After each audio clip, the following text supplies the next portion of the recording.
Vitamin D, vitamin F, vitamin O, vitamin zero, vitamin 9, vitamin 10, যা vitamin আছে আর কি দুর্নইতে, vitamin A B C D E F G H I J K L M N O G P Q R S T যা আছে আর কি মনে করেন ভিটামিনের জগতে এবিসিডি হইতে এ টু জেড, মানে এবিসিডি অক্ষরের যে কয়টা অক্ষর আছে ভিটামিনের মধ্যে সব মনে করেন যাইয়া এই ঘাসের ভিতরে আছে। এর লেগে মানুষেও অনেক সময় এই ঘাস খায়।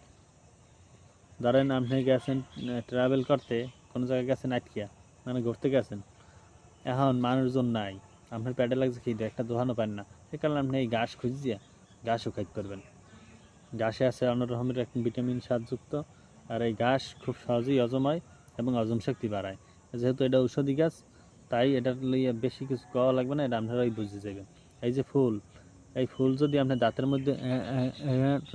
মধ্যে রাখেন, হেলে এই ফুল আপনি যদি দাঁতে ব্যথা থাকে, যে জায়গা ব্যথা সেই জায়গা এই ফুল একটা সেরবেন, সেরিয়া দাঁতের ব্যথা হের ভিতরে রাখবেন।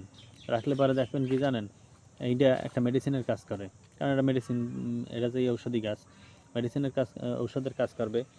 এটা ওই দাঁতের ব্যথাটা নিমিশেই শেষ করে ফেলাই দেবে, মানে দাঁত ব্যথা আর থাকবে না। আর এটা মানুষের চাইতেও গরুর খুব পছন্দের খাবার। গরুর পছন্দের খাবার এবং ছাগলের পছন্দের খাবার এবং খরগোশের পছন্দের খাবার, হরিণের পছন্দের খাবার, খুবই পছন্দের খাবার।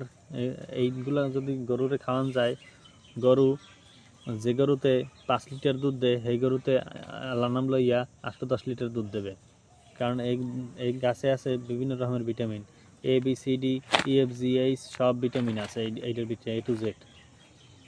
এই গাছ আপনি চাইলে আপনার চাইতে পারেন। এখন আমি দেখামু এই গাছটা দেখতে, এই গাছটা আউক গাছের মতন দেখতে। আউক গাছ অনেক মোটা হয়, কারণ আউক তো গ্যান্ডারি অনেক আস্তে আস্তে বড় হয় আর মোটা হয়, কিন্তু এই গাছটা বড় ঠিকই হয়, লতা আস্তে আস্তে এইভাবে ছাড়ে, এগুলো আগাছা। এটা মানুষে খায় না, এটা মূলত গরুর খাবার। গরুতে খুব পছন্দ করে।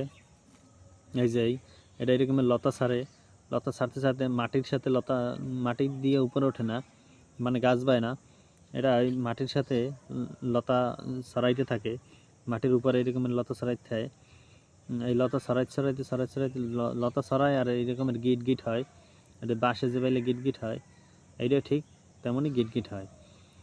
এই গিট ছড়াইতে থাকে, ছড়াইতে এই গিট যে আস্তে আস্তে অনেক বড় হয়ে যায়। এই প্রতি